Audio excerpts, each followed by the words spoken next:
가까운 역사. 만일 역사를 되돌릴 수 있다면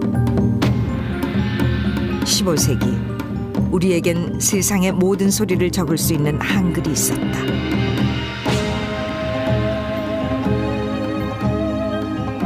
세계 최초로 발명한 금속 활자 인쇄술도 있었다. 그러나 그 영광은 우리 것이 아니었다. 21세기 빛의 속도만큼 빠르게 발전하는 지금 우리가 할 일은 무엇인가?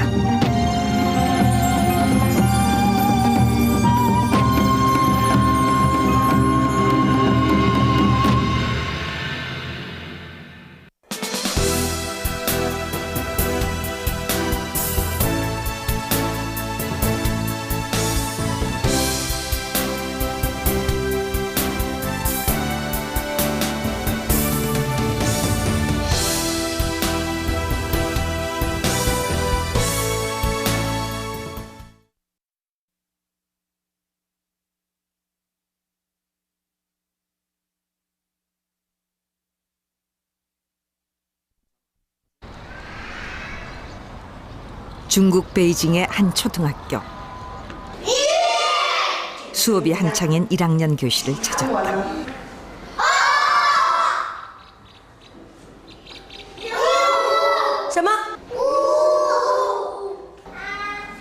아이들이 배우는 것은 로마 알파벳. 언뜻 보면 영어 시간 같지만 지금은 분명 국어 시간이다. 好，今天我们学习的是语文课，学习的知识呢是汉语拼音。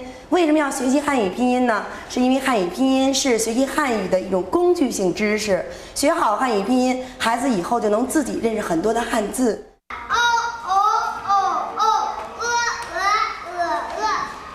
1학년 교과서에 한자는 거의 나오지 않는다. 알파벳으로 발음을 익힌 뒤 2학기가 돼서야 아빠, 엄마 같은 쉬운 단어를 배운다. 중국인들은 한자보다 알파벳을 먼저 배우는 것이다. 중국에서는 두 가지 문자가 사용되고 있다. 한자, 그리고 나란히 쓴 알파벳. 이제 알파벳은 중국인에게 없어서는 안 될 제2의 문자로 자리 잡았다. 특히 컴퓨터와 휴대전화를 사용할 땐 절대적이라고 해도 지나치지 않다. 중국이 알파벳을 쓰는 이유는 무엇일까? 中国的汉字啊，难认、难写啊，难记。难认，因为它这个一个字一个样子啊，笔画很多，所以他们就提出来要这个改革汉字啊。 1949년 중국 정부가 성립되면서 가장 역점을 둔 사업은 한자 개혁 운동이었다. 중국이 발전하는데 한자가 걸림돌이라는 것이다. 중국의 대문어인 루시는 한자가 망하지 않으면 중국은 반드시 망할 것이라며 한자의 문제점을 경고했다. 중국 정부는 문자개혁위원회를 만드는 등 한자를 극복하기 위해 수많은 논의를 거쳤다. 그 결과 한자를 간략하게 쓰는 간체자와 알파벳을 같이 쓰기로 결정했다. 중국이 문자개혁을 추진하면서 본보기로 삼은 나라는 바로 조선이었다. 解放以后呢，这个扫盲运动特别快，成效快，特别是朝鲜呢，刚解放以后啊，就是1-2年内，这个把文盲都基本上扫清，所以他们的成果是当时几个社会主义国家里头呢，走在前面，做一个典型，所以。 这个国家领导呢也重视。那朝鲜为什么扫盲运动这么快？ 중국 정부가 문자를 개혁하는 과정에서 한글을 참고했다는 것은 여러 문헌에서 확인할 수 있다. 당시 중국의 총리였던 조우 언라이는 그의 연설문에서 중국도 조선처럼 문자 개혁을 서둘러야 한다고 강조했다. 학자인 고모르어는 조선 문자를 예로 들며 중국도 표 문자를 도입해야 문맹을 되찾을 수 있다고 주장했다. 또한 속성으로 한글을 깨친 길림성 조선족들을 소개하는 등 조선 문자를 예의주시했다. 특히 중국 화폐에 실린 4명의 지도자 가운데 한 명인 류샤오치 주석은 한글에 남다른 관심을 보였다. 그는 어문 연구자들에게 직접 편지를 보냈다. 문자 개혁을 성공적으로 추진한 조선에 사람들을 보내서 문자를 배워야 한다는 것이었다.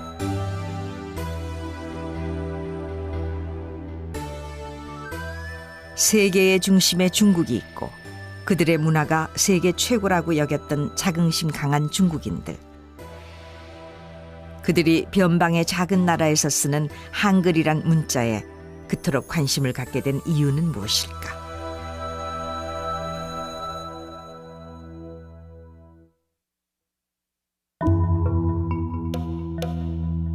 세종대왕이 창제한 훈민정음. 이 책 뒤편에 있는 정인지의 서문을 보면 흥미로운 구절 하나가 눈에 띈다. 한글은 배우기 쉬워서 슬기로운 사람은 아침이 끝나기 전에 깨치고 어리석은 사람이라도 열흘이면 알 수 있다는 것이다.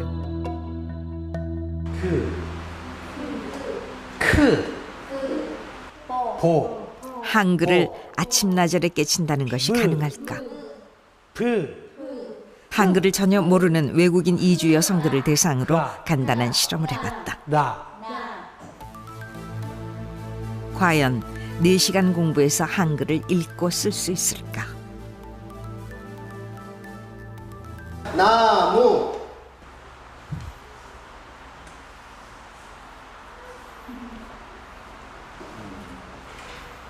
사자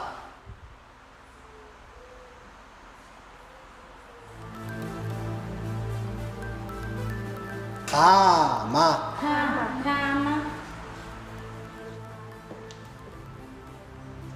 받침이 없는 쉬운 단어는 어느 정도 읽고 쓰는 게 가능했다. 비누 한글을 전혀 모르던 주부들이 4시간 만에 이렇게 달라진 것이다.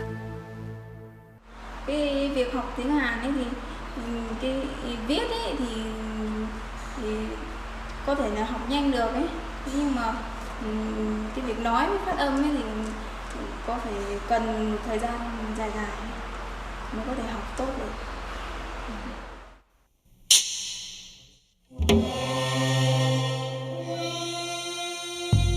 문자를 전혀 모르던 사람들도 아침나절이면 모두 깨칠 수 있다는 한글. 세계 모든 사람들이 쉽게 읽고 쓸 수 있는 한글. 세종대왕이 이토록 한글을 쉽게 만든 이유는 무엇일까? 그 실마리는 조선왕조실록에서 찾을 수 있다. 진주에 사는 김화란 사람이 아버지를 죽인 것이다. 충과 효를 중시하던 조선시대에 이런 폐륜 범죄는 있을 수 없는 일이었다. 처음부터 이 백성들을 말하자면 보살피는 정치를 해왔는데 어떻게 이런 일이 있을 수 있는가라는 그런 그 이제 자괴감과 부끄러움 속에서 세종이 그럼 어떻게 하면 될 것인가라는 부분을 물어보죠. 근데 그때 그 변계량이 좀 중요한 얘기를 해요. 이제 효행록을 얘기하면서 이러저런 좋은 사례들을 많이 들려주는 것이 그런 백성들을 올바로 가게 하는 것이다. 그래서 만들어진 것이 삼강행실도. 대대로 전해오는 모범 사례를 뽑아서 그림책 형식으로 만들었다.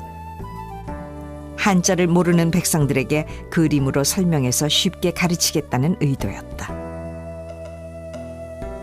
하지만 그림만으로는 전달에 한계가 있었다. 어떻게든지 일반 백성들이 조금 큰 시간을 안 들이고도 뭔가 제대로 알아가지고 우리가 생각하고 있는 거 이런 걸 표현할 수 있는 표기할 수 있는 글자가 있어야 돼. 그래서 이 어른이 참 고생하고 머리 쓰고 하셔가지고 자료도 수집해가지고 그때부터 생각이 떠오르셔가지고 자료 수집해가지고 이것이 연구를 시작한 것이죠. 당시 조선의 문자인 한자는 배우기 어려웠다. 여유가 있는 양반들도 대략 20년 걸려야 한자를 익힌다고 하니 먹고 살기 바쁜 대다수 백성들은 평생 글을 모른 채 답답하게 지낼 수밖에 없었다. 세종대왕은 백성들에게 배울 수 있는 기회를 주고 싶었다.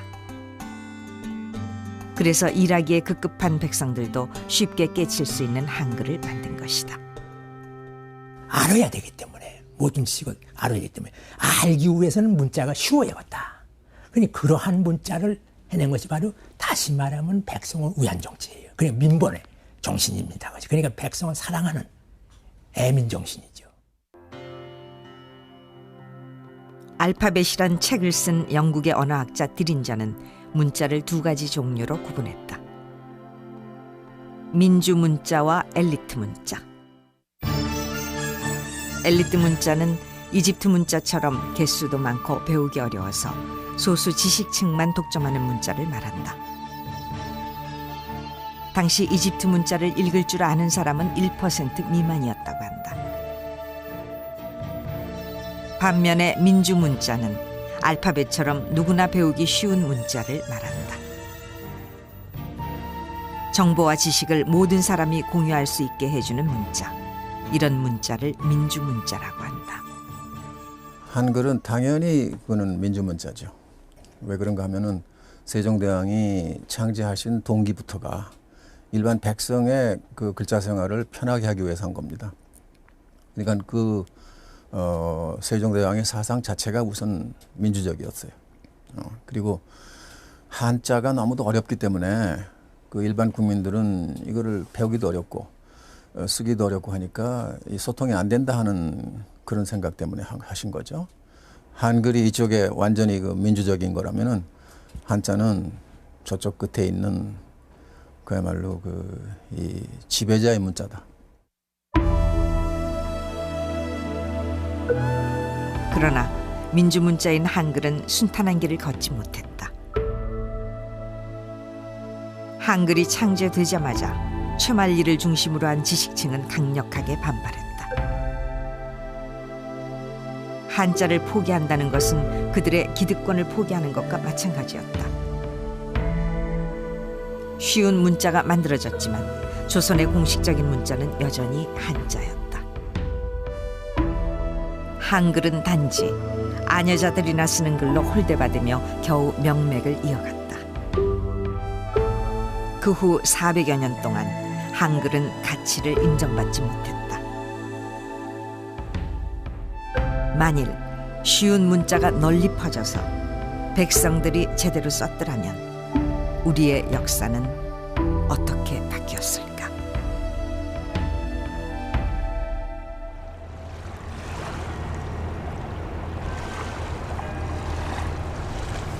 독일의 중서부에 위치한 마인츠시.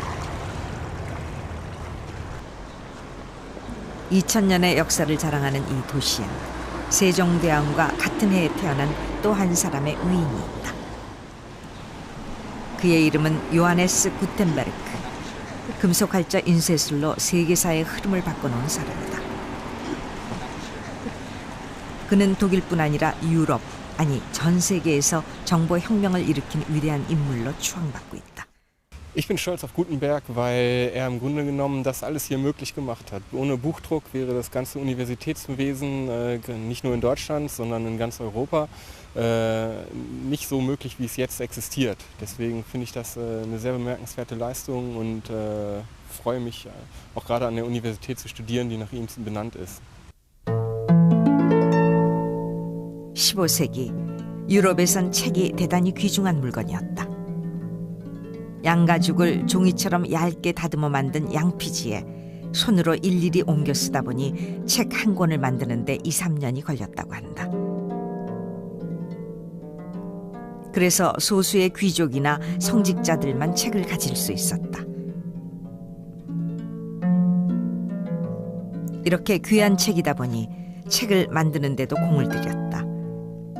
겉장을 보석으로 화려하게 장식하기도 했다. 심지어 황금으로 쓴 책도 있다. 책은 소수를 위한 것이었고 정보는 그들이 독점했다. 그런데 구텐베르크가 등장하면서 상황이 달라졌다. 필사본 한 권을 만드는데 2, 3년이 걸렸지만 이젠 같은 기간에 180권의 인쇄가 가능해졌다.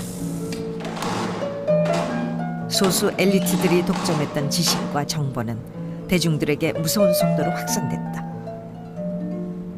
종교계의 개혁이 일어났고 시민혁명과 산업혁명이 그 뒤를 이었다. 유럽 근대화의 원동력은 바로 인쇄술이었다. Hat verschiedene Möglichkeiten gebracht. Einmal, dass man Informationen schnell verbreiten konnte und zum anderen, dass man die Informationen weit verbreiten konnte.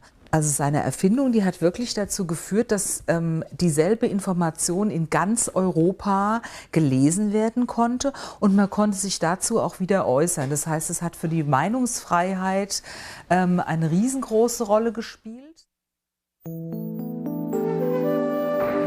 우리나라에도 세상을 바꿀 만한 인쇄술은 분명 있었다. 지금까지 전해오는 금속활자 인쇄물 가운데 가장 오래된 것으로 알려진 찍지는 선광 7년, 즉 구텐베르크가 최초로 인쇄한 성서보다 무려 70여 년이나 앞서 간행됐다. 지난 2001년 찍지는 유네스코의 세계 기록유산에 정식으로 등재됐다. 우리나라가 세계 최초의 금속활자 발명국이라는 것을 전 세계가 인정한 것이다. 구텐베르크가 인쇄를 시작할 당시 조선은 이미 인쇄 문화의 꽃을 피우고 있었다. 특히 세종대왕 때 만든 갑인자는 활자 스스로 서 있을 정도로 기술이 발달했다. 인쇄에 필요한 종이며 먹을 제작하는 기술도 세계 최고 수준이었다. 하지만 조선의 인쇄술은 정보혁명을 이끌진 못했다. 인쇄술이라는 테크놀로지는 차이가 없습니다. 동양이나 서양이나. 차이가 있다면 우리가 한 200년 앞서서 개발했다는 그런 차이가 있는 거죠. 그런데 그걸 누가 썼느냐, 그 테크놀로지를 누가 장악하고 있었냐. 우리는 봉건 정부가 장악하고 있었고 서양에서는 새로 대두한 부르주아지가 그 테크놀로지를 장악하고 있었습니다. 그러니까 어떤 테크놀로지 자체가 중요한 게 아니라 그 테크놀로지를 누가 가지고 있었느냐, 그에 따라 달라지는 거죠. 청주 흥덕사에서 간행된 직지는 승려들의 수행을 위한 책이다. 백성들은 볼 기회도 없었을 뿐만 아니라 한자로 적혀 있어 읽을 수도 없었다. 직지는 소수를 위한 책이었다. 겉장을 화려하게 장식한 의궤는 조선시대 왕실이나 국가의 주요 행사 등을 기록한 책이다. 이 책을 만드는데 금속 활자가 쓰이긴 했지만 고작 9권을 인쇄했을 뿐이다. 인쇄술의 목적은 대량 생산해서 널리 보급하는 데 있다. 그러나 조선의 인쇄술은 한자를 아는 소수에게만 쓸모있는 기술이었다.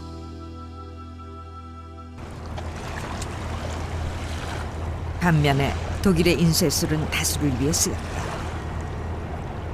라인강을 중심으로 상업이 발달하면서 인문학이 발전했고 상공인들은 자체적으로 대학을 세우기 시작했다.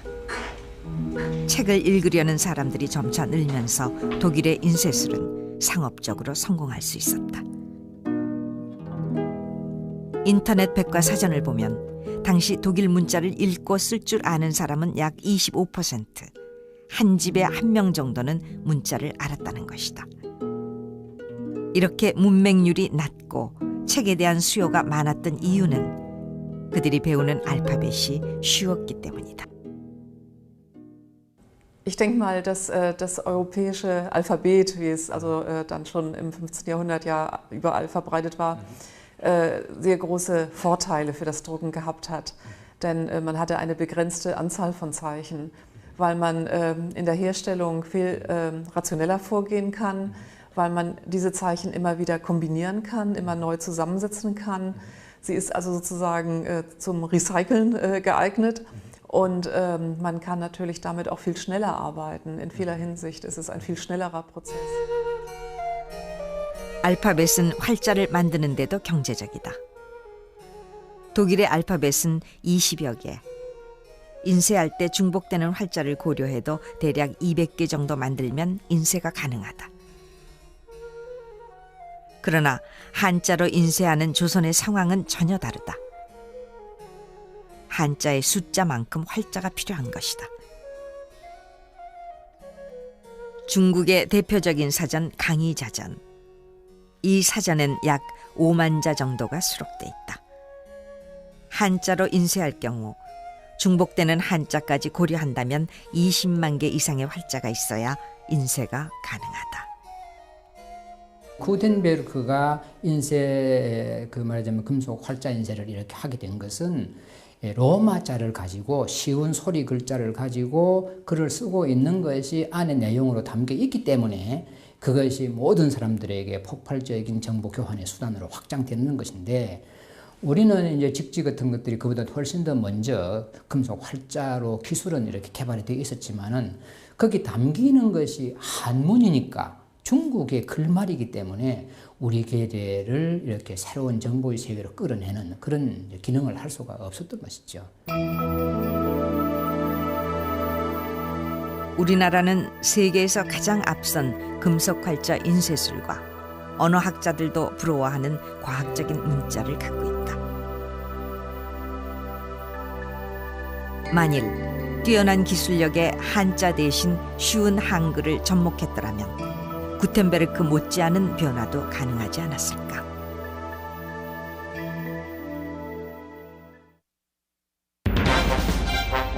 (21세기) 대한민국은 과거에 비해 많이 바뀌었다. 빛의 속도만큼 빠르게 발전하는 정보화 시대, 한국의 정보통신 기술력은 눈부시게 성장했다. 세계 최고의 IT 강국으로 도약한 것이다.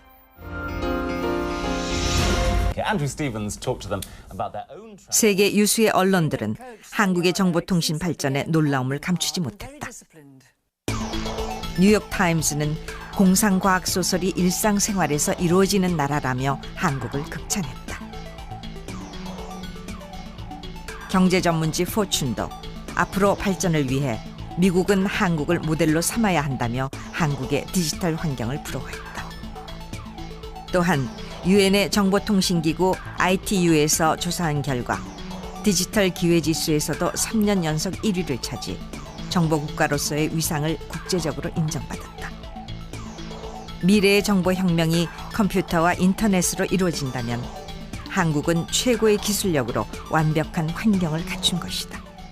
이제 새로운 기회가 왔죠. 저희한테는 이제 이 기회가 다시는 이제 놓치면 안 되는 기회인데 바로 IT 시대가 온 겁니다. 정보기술 시대죠. 정보기술 시대에서는 한글의 효용과 한글의 기능이 가장 잘 발휘되는, 또 우리가 그 덕을 보고 있는 시대입니다. 그래서 우리가 이 지구상의 세계사의 주역이 될 수 있는, 또 지구상의 가장 뛰어난 인류로 대접받을 수 있는 그런 절호의 찬스가 바로 우리 한글이라는 뛰어난 무기를 가지고 그걸 우리가 펼칠 수 있는 기회가 왔어요. 지금 벌써 세계 여러 나라에서 부러워하고 있고. 한글은 디지털 환경에 매우 적합한 문자로 알려졌다. 과연 그럴까? 동일한 조건 아래 중국, 한국, 일본의 입력 속도를 확인해 보기로 했다. 입력할 내용은 어린 왕자의 제1장.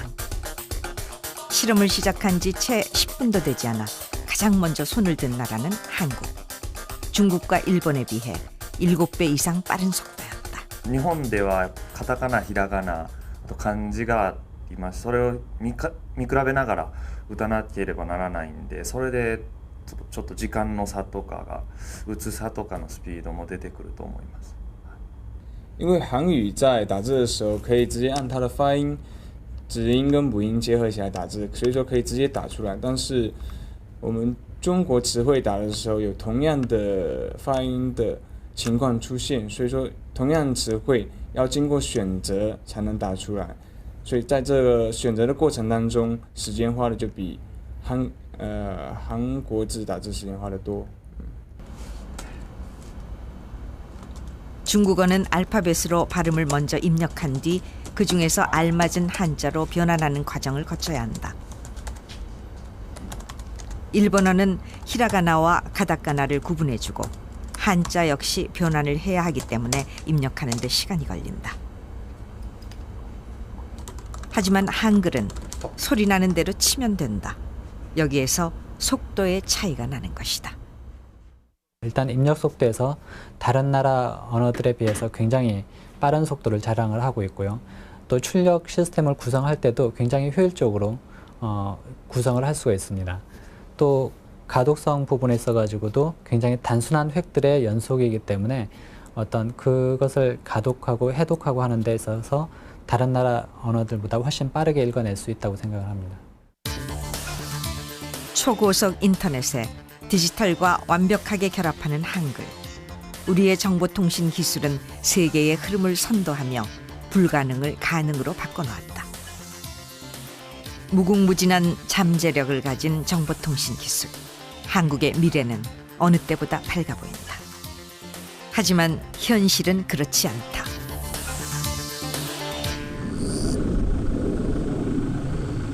경북 의성군 다인면에 사는 올해 73살의 오상백 할아버지. 논과 밭이 집에서 멀리 떨어져 있어 농약을 주거나 비료를 운반할 때 어려움이 많았다. 할아버지가 자동차를 타게 된 것은 불과 2년 전. 운전면허증을 따기까지 남들보다 몇 배로 고생했다. 옛날으로 말하면 암행어사 패래.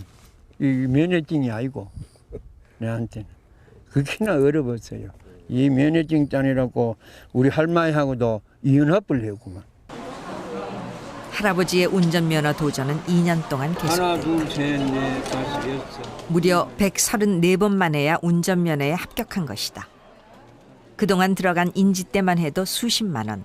집에서 문경 시험장까지 왕복 50여 킬로미터를 거의 매일같이 오갔다.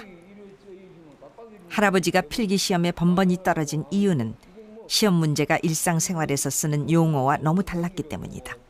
일반 말하고 그 써있는 말하고 아주 영 틀린다. 압박이라고 이래 써있지만 시분대 전멸등이라고 이게 뭔 전멸운동 뭐 어려워요. 그게 말이 이해가 안 가.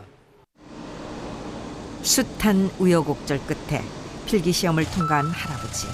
실기시험은 단 2번 만에 합격했다. 꿈에 그리던 면허증을 손에 쥐기까지 할아버지의 마음고생은 이루 말할 수 없다. 일상생활에서 어려움을 겪는 건 다른 사람들도 마찬가지다. 법제처 홈페이지에 들어가 우리나라 헌법을 살펴보면 토심한 한글일 뿐 대부분 한자로 써있다. 정확한 뜻은 둘째치고 읽기조차 어렵다. 문자를 어렵게 쓰는 것은 법조계의 관행이다. 판결문도 다르지 않다. 이 판결문은 A4 용지 78장으로 돼 있다. 그 가운데 한 문장이 9장이나 되는 것도 있다. 5,800자를 쓰는데 쉼표 112개가 쓰였다. 방대한 분량과 일본어 투의 표현, 일반인들이 이해하는 데 어려움이 많다. 대학생들이라면 어떨까? 한 대학의 의대생들한테 판결문을 보여주고 어느 정도 이해되는지 알아봤다. 앞에 어떤 내용이 있었는지 읽다 보면은 헷갈리는 부분이 많이 있고 일부러 막 길게 쓰려고 그런 느낌도 들고 그러니까 원래 이게 법이란 게 좀 딴 일반인들 입장에서는 좀 어렵게 느껴지는 게 사실이잖아요. 그럼 어렵게 느껴지는 것을 마치 그래 너네 어렵게 느껴지는 게 맞다 이렇게 알려주려는 듯한 글인 것 같아요. 이런 상황은 의학계도 비슷하다. 의사가 환자를 진료할 때 쓰는 진료일지. 환자 상태를 알 수 있는 유일한 기록이다. 그렇지만 무슨 내용인지 이해하기 어렵다.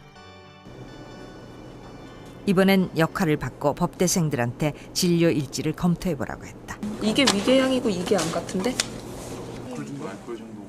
역시 법대생들도 진료일지를 이해할 수 없다. 그 알코올 중독 여러 가지 상황으로 미루어 짐작할 뿐이다.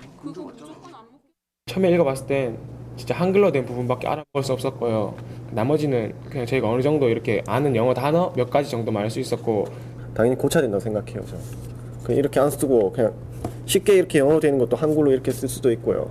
한자들이 알 수 있도록 뭐 알 수 있는 게 없으니까 여기서 지금 봤을 땐 전부 다 약자고 뭐 그러니까 다 이렇게 풀어서 쓰던가 그렇게 하면 충분히 알 수 있을 것 같은데. 이런 상황은 비단 의학계와 법조계만 해당되는 건 아니다. 사회 각 분야에서 사용되는 전문적인 용어로 의사소통에 어려움을 겪고 있다. 특히 많이 배우지 못한 사회의 소외계층은 스스로의 권리조차 찾지 못하고 있다. 알게 써달라는 거죠. 자기들끼리만 하면은 난 답답하다 이거죠. 그래서 그게 하나의 우리 권리로서 인식할 수가 있는 부분이라는 거예요. 청주 문화방송이 조사한 결과 전문직 종사자들의 용어가 어렵다는 의견이 85%, 보통이다 14%, 쉽다는 의견은 단지 1%에 불과했다. 또한 의사소통에 어려움을 주는 요인으로 전문 용어가 38%, 영어가 34%, 한자가 15%를 차지, 지나친 영어 사용에 문제가 있는 것으로 나타났다. 길거리에 나가보면 간판도 한자들 쓰인 간판도 있고 로마자로 쓰인 간판도 많습니다. 이렇게 해서 그런 것들이 알게 모르게 우리 사이의 의사소통을 방해하고 있는 것이고, 이래서 우리 같이 살고 있는 우리 계례들 가운데서 이제 어린 사람들이라든지 학교를 많이 못 다니는 사람들이라든지 이름 없이 가난하게 사는 사람들은 자기들이 알게 모르게 그런 어려운 말들과 어려운 글자들 때문에 정보의 장벽에 부딪혀서 굉장히 고통스럽게 살아가고 있는 것입니다. 세종대왕은 백성들이 고통받지 않고 서로 소통할 수 있도록 쉬운 한글을 만들었다. 그러나 과거 고통을 주었던 한자 대신 어느새 영어가 들어와 또 다른 고통을 주고 있다. 이런 상황은 500년 전과 조금 더 다르지 않다. 우리나라에서 영어는 세계 정보를 교환하기 위한 수단만이 아니다. 신분 상승의 엘리베이터로 잘못 사용되기도 한다. 과거 한자가 장벽이었다면 지금은 영어가 장벽이 되어 계급을 나누고 있다. 새로운 지식과 정보는 또다시 그들이 독점하는 것이다. 우리가 한자에서 벗어나서 한글로 온 것은 겨우 지금 50년 전의 일인데, 한글로 평등화가 이루어지자마자 다시 또 다른 영어 계급을 만들고 있다는 것은 100년쯤 후에 후손이 보면 웃을 만한 일일 것입니다. 우리는 최소한 이제 만든 민주화 내지는 평등을 영어라는 새로운 기준을 통해서 또다시 계급을 나누는 그런 일은 있어서는 안 될 것입니다. 한글은 소수 양반층만 누리던 문자의 혜택을 모든 백성들이 누릴 수 있게 해주었다. 근대화를 앞당긴 것도 쉬운 문자, 한글이 있기에 가능했다. 하지만 그 훌륭한 도구를 제대로 활용하지 못한 것이 현실이다. 지금 우리가 해야 할 일은 무엇인가?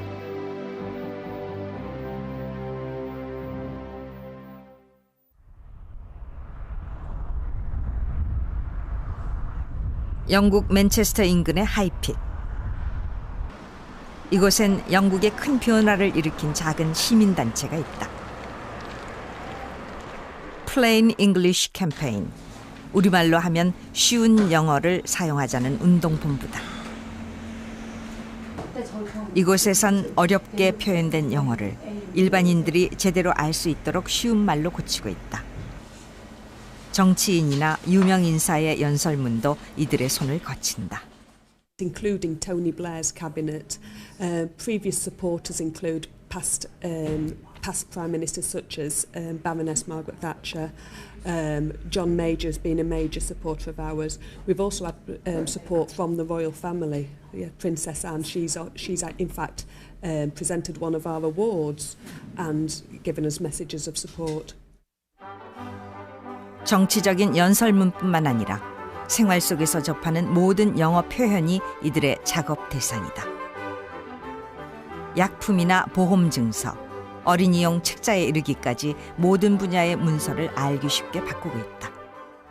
To be able to, especially in public information from the government, from the EC, from banks and building societies, from local authorities, to be able to empower the ordinary people at the grassroots so that they could understand, so they could read, so they could act on the information first time. And that to me is not a privilege. It's my right. It's my right to be able to understand that. 이 운동은 1970년대 시작됐다.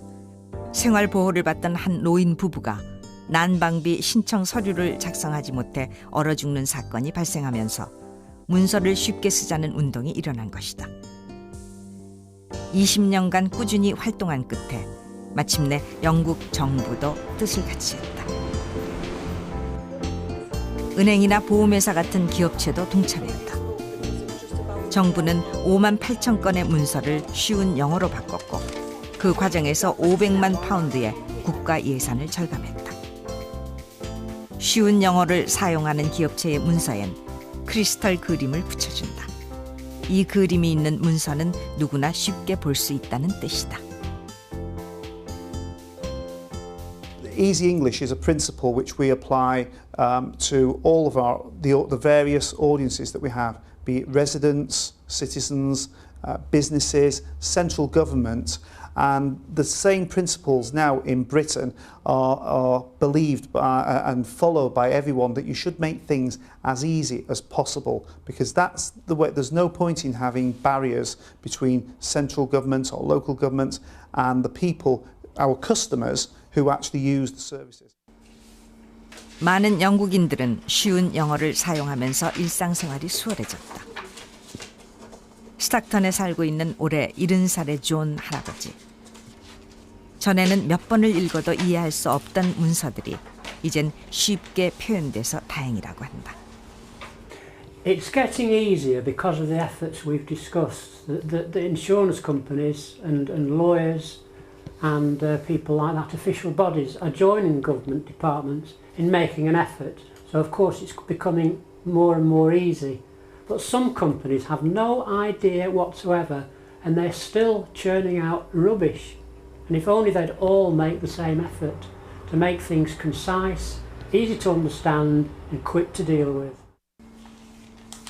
그동안 정보에 뒤처졌던 사람들, 사회로부터 소외됐던 사람들은 보다 쉽게 세상과 소통하게 됐다. Use plain English. 쉬운 영어 운동은 전 세계로 뻗어나갔다.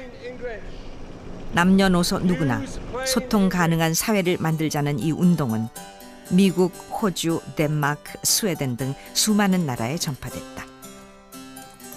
최근엔 정보의 바다라고 하는 인터넷에서도 활발한 움직임을 보이고 있다.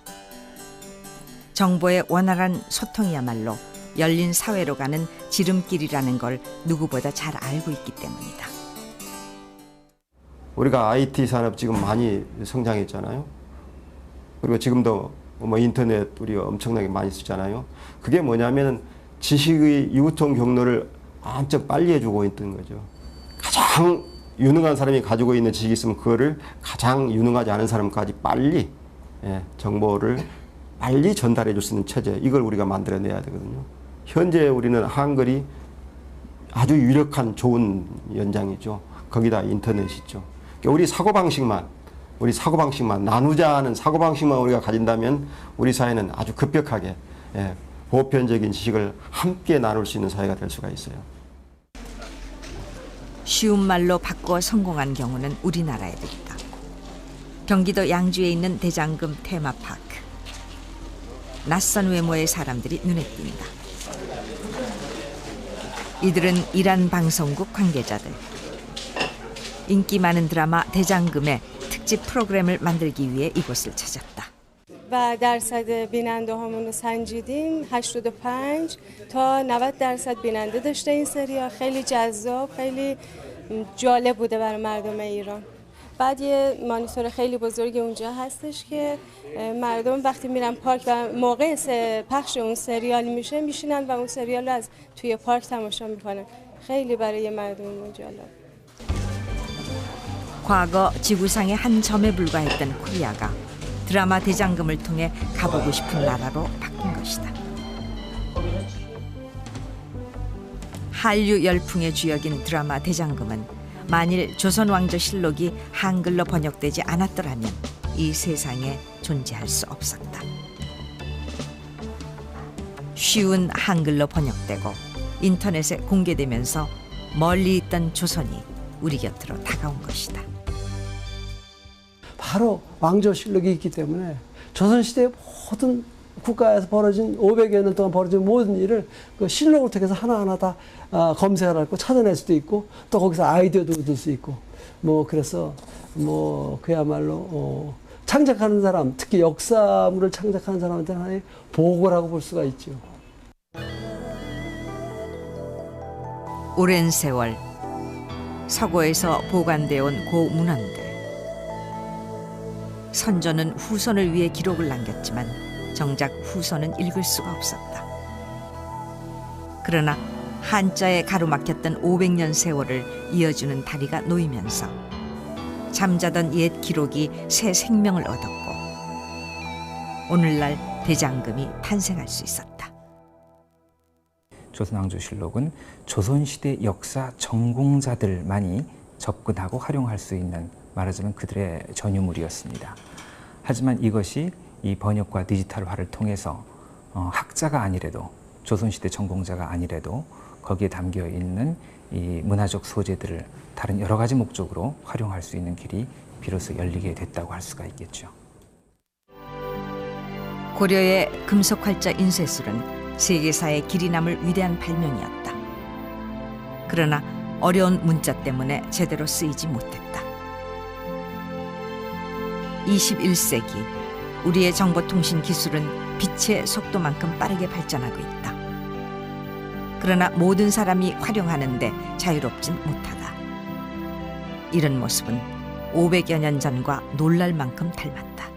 오늘날 우리들이 이룩하고 있는 이 지식정보 시스템도 이것이 단지 전문가들의 지식을 그대로 이 보존하고 온전하는 데에만 쓰여진다고 한다면은 과거의 이 직지의 한계가 그대로 오늘날 우리의 한계가 되는 것이겠죠.